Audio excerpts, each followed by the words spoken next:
Bharatiya Janata party JDU आपस में लड़ रहे हैं। आपने देखा जब तक मुरठा नहीं खुलेगा तब तक समझिए लड़ाई जारी रहेगा। क्या अपनी ताकत दिखाने जा रही है? निश्चित तौर पे आज जो समाज को एकजुट करके समाज को हक अधिकार के लिए लड़ाई लड़ने के लिए यहाँ जो आज सम्मेलन किया गया है निषाद संघर्ष मोर्चा के तहत, और सभी पार्टी सभी वर्ग के लोग खास करके निषाद समाज के साथ चाहे किसी भी दल में हो, लेकिन यहाँ पे मंच पर आके सभी लोगों ने एक सुर से सभी लोगों ने कहा कि आने वाले समय में मजबूती से अपने समाज को हक अधिकार दिलाने के लिए संघर्ष करेंगे, लड़ाई लड़ेंगे। और ये लड़ाई हमारे वर्षों से हम लोग सब मिलकर ही लड़ाई लड़ते रहे कि निषाद समाज को जब बंगाल में निषाद को आरक्षण है, जब दिल्ली में आरक्षण है, तो बिहार या उत्तर प्रदेश में क्यों न हो, इसके लिए लड़ाई लड़ रहे हैं। हम लोग अपनी पॉलिटिकल पार्टी भी बना लिए हैं। आज आने वाला समय में मजबूती से हम लोग 2024 का चुनाव लड़ेंगे।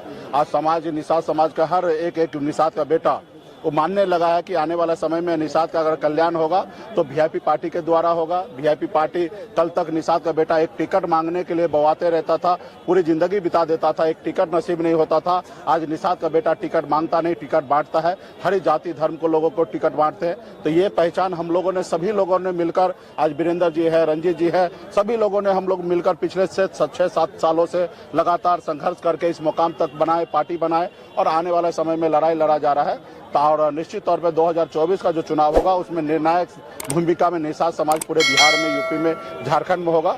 और निश्चित तौर पे जो हम लोगों के नाव पे बैठेगा, जो हम लोग से दोस्ती करेगा, उन जल्दी मंजिल को प्राप्त करेगा, और जो लोग हमारे नाव पे नहीं बैठेगा उनको नुकसान होगा।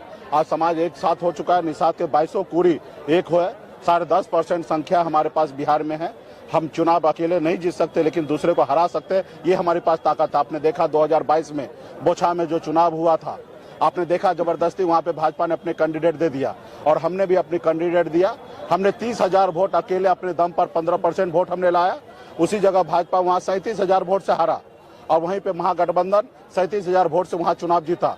तो आप देख सकते हो उस समय में नीतीश कुमार जी, भारतीय जनता पार्टी, मांझी जी, उपेंद्र कुशवाहा जी, चिराग पासवान जी, पारस जी, सभी लोग उस समय था। जो आज गठबंधन है वैसा ही गठबंधन था, लेकिन 37,000 वोट से हारा, और 30,000 वोट निषाद समाज को जोड़ दीजिए तो 67,000 वोट हो जाता है। तो आने वाला समय में वीआईपी पार्टी एक निर्णायक वोट है, और जो निषाद समाज को सम्मान देगा, जो हमारे आरक्षण की बात मानेगा दिल्ली में, उन्हीं लोगों के साथ हम लोग आने वाले समय में गठबंधन करेंगे और आने वाला समय में समाज को आगे बढ़ेगा। वीआईपी पार्टी का झुकाव किधर होगा लोकसभा चुनाव को लेकर? अभी देखिए बातचीत हुई है अभी तक? देखिए बातचीत अभी हमारे पास वोट है, सभी लोगों को वीआईपी पार्टी चाहिए, लेकिन हमारे अभी है कि 10-12 तारीख को अभी फ्लोर टेस्ट होगा। यहाँ पे भी बहुत सारा खेला होना है। अभी हाल फिलहाल में जो घटना हुआ इसका आप लोग कोई कल्पना नहीं किया जा सकता था कि ऐसी घटना होगा, लेकिन ऐसा घटना हुआ।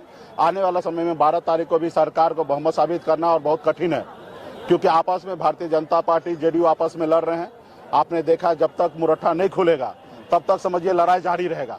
मुरठा खुल जाएगा तो हम मानते हैं कि लड़ाई खत्म होगा, लेकिन एक तरफ मुरठा बांध के, और आज भी उनका एक ही संकल्प है, जब तक नीतीश जी को हटाएंगे नहीं तब तक हम चैन से बैठेंगे नहीं। तो लड़ाई बहुत है। अभी 3 तारीख आ जाए, 9 दिन अभी देखिए, फ्लोर टेस्ट तक देखिए कि क्या होता है, और एक बार ये निर्णय होने के बाद वीआईपी पार्टी निर्णय लेगी। वीआईपी अगर किसी गठबंधन के साथ जुड़ती है तो कितनी सीटें आप लोग लेना चाहेंगे? कितनी सीटों की मांग होगी? अभी हम लोग एक विचार से राजनीति करेंगे, और जाहिर सी बात है गठबंधन में होगा तो हमारा इच्छा होगा मैक्सिमम सीट हम लड़े, और लेकिन एक उद्देश्य भी होगा कि हमारा उद्देश्य क्या है। तो हमारा उद्देश्य है निषाद को आरक्षण मिले, युवा को रोजगार मिले, किसान को आय दुगुनी हो, हमारा बिहार आगे बढ़े, बिहार को विशेष राज्य का दर्जा मिले।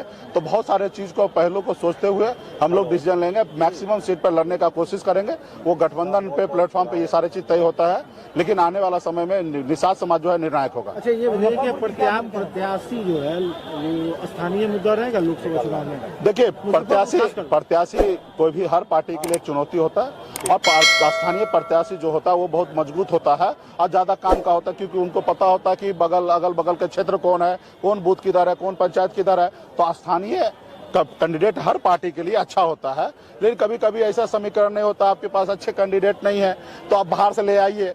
जैसे पिछली बार हमारे पास पार्टी के राष्ट्रीय उपाध्यक्ष था राजभूषण चौधरी, और हमारे पास उतना मजबूत दमखम बलाल, क्योंकि लोकसभा चुनाव तो दमखम से लड़ा जाता है, सिर्फ नाम के लिए नहीं लड़ा जाता है। तो ऐसे फिगर भी होना चाहिए। तो पिछली बार ऐसा हुआ था, नहीं था कैंडिडेट हमारे पास, तो हमने बेगूसराय से लाया था। अभी हम लोग कोशिश करेंगे कि हमारे स्थानीय यहाँ पे जो मजबूत होगा, दमखम लगाएगा, पार्टी पे आस्था विश्वास होगा, पार्टी के साथ चलने वाला होगा, हम लोग चाहेंगे कि उसके पर दाव लगाए। और निश्चित तौर पे दाव स्थानीय लोग पे लगाने से पार्टी को हमेशा फायदा होता है, चुनाव जीतने में आसान होता है। तो हमारा भी निर्णय यही होगा कि स्थानीय लोगों को चुनाव लड़ा जाए। लेकिन राजनीति है, कब क्या होगा सारे चीजें होता है। पार्टी में पहले तो लोग रहे कि हमें चुनाव लड़ना है, ये सीट वीआईपी को मिले, तो उस पर हम लोग निर्णय लिए हैं कि हमारे जितने भी वीआईपी पार्टी के नेता हैं, राज्य जिला में जितने भी निषाद समाज के गणमान्य नेता हैं, अदर पार्टी में हो, हमारे निषाद संघर्ष मोर्चा हो, सभी लोग हम लोग मिलेंगे और हम लोग सर्वसम्मति से एक अच्छे कैंडिडेट का, अच्छे लोगों का चयन करेंगे, जो सब मिलकर उसको जिताने का काम करेंगे। तो ये प्रक्रिया पे हम लोग काम करेंगे। एक आखिरी सवाल है कि क्या अगर कोई गठबंधन नहीं मिलता है या नहीं जुड़ते हैं तो अकेली लड़ेगी वीआईपी? ऐसी कोई संभावना नहीं है। धन्यवाद। Subscribe to my channel and also press this bell icon.